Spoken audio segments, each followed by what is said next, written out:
Former Republican Congressman Sean Duffy and Charlie Dent. And Congressman Duffy is our new CNN contributor. Welcome. Great to have you. It's great to be here, Allison. Thanks for having me. It's good to be part of the family. Great to have you as part of the family. And great to have you fresh off of Capitol Hill. I mean, you were just there last month. You were working as a congressman last month. And so you are the perfect person to start with here. Were you sensing and are you sensing now some erosion of support among Republicans for President Trump? I don't. So I think the Republicans are very honest in the sense when they agree with the president, they say it. When they disagree, they'll say that too. So they're absolutely opposed to impeachment. They don't think the process has been fair. Congressman Rooney doesn't sound absolutely opposed to impeachment. So you said, is this spreading? So I think Congressman Rooney is, one of maybe a couple, right? But when they disagree with the policy on Syria, everybody speaks out. So people feel free to say what they want. But there is a frustration, Allison, with impeachment. In America, we have due process. And, we get to confront our accusers. We get to call witnesses. We don't have secret courts. Well, they're in the discovery process right now. This isn't the full impeachment process. This is the discovery process. Well, the process is discovery, right? We actually we find the facts, and the American people get to see the facts, and the House gets to see the facts.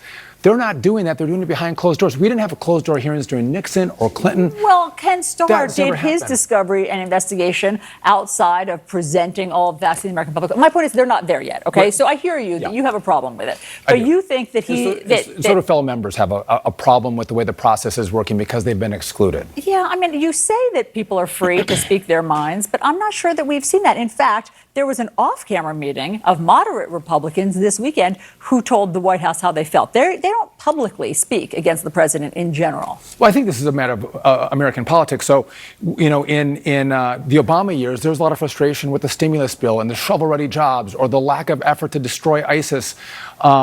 There was anger in Democrats as well, and they don't, go against their president. They'll say it behind closed doors. So this is not a Republican problem. This is a political problem that we see happening on both sides of the aisle. But what about the erratic behavior? What about the reversal on Doral? That was an unforced error. What about what Mick Mulvaney said about quid pro quo? Yeah, get used to it. Did any of those bother you? So when you're talking about Mulvaney, and you and I talked about this a lot. We spent 2 years talking about a Russia, collusion, Russia influence in our 2016 election.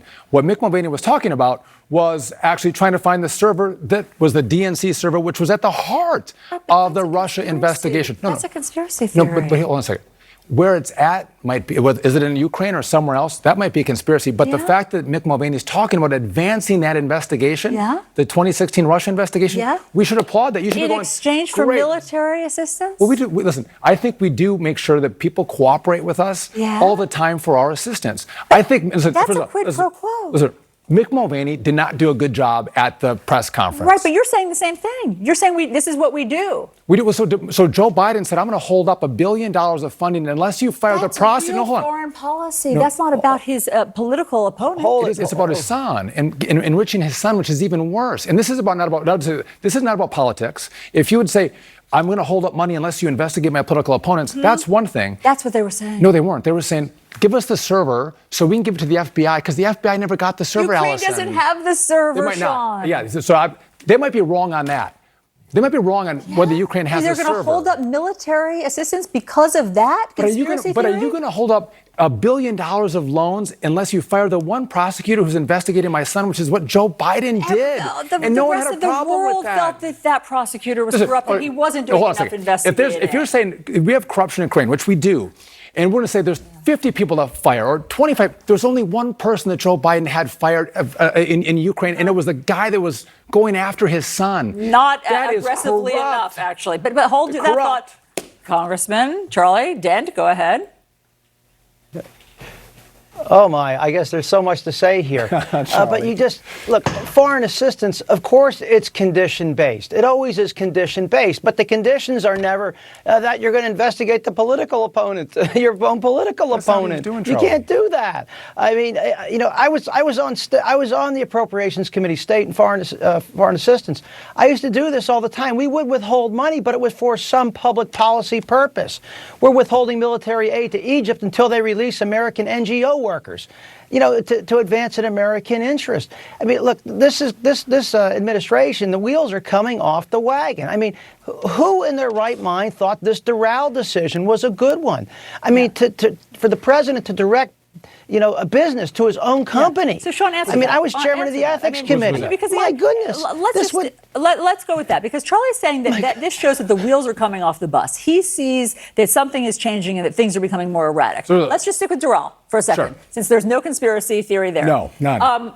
Were you comfortable that he was going to direct the G7 to Doral? So if you let me answer that, Donald Trump doesn't take a salary. He gives his money away. His businesses have lost business. Ivanka Trump has lost her line of shoes at Nordstrom's. Let me finish. And he's lost his line of clothing at Macy's. They've lost money as a family. You're believing them. Hold on. Let me just correct you for a second. You're believing that they say that they've lost money. She's also gotten many trademarks from China. The business at their hotels has blossomed with foreign diplomats coming to the Washington, D.C. Trump Hotel. So I'm just not sure the math is right about that. But with that said, do I think it was smart, with the political fire that's burning, whether you want to talk about impeachment or Syria, that he should have had the G7 at one of his properties? No, that was politically not smart to do. But if he's not making any money and we're going to spend less as taxpayers, did I have a big problem with the policy behind it? I did not. But the politics are not good. Go ahead, Charlie. This is an ethical train wreck. This is an ethical train wreck. I mean, but to direct business to your own company, I just can't imagine that. I mean, most members of Congress are so careful not to engage in that kind of self-dealing. Can you imagine if a member of Congress, directed government resources to his own business?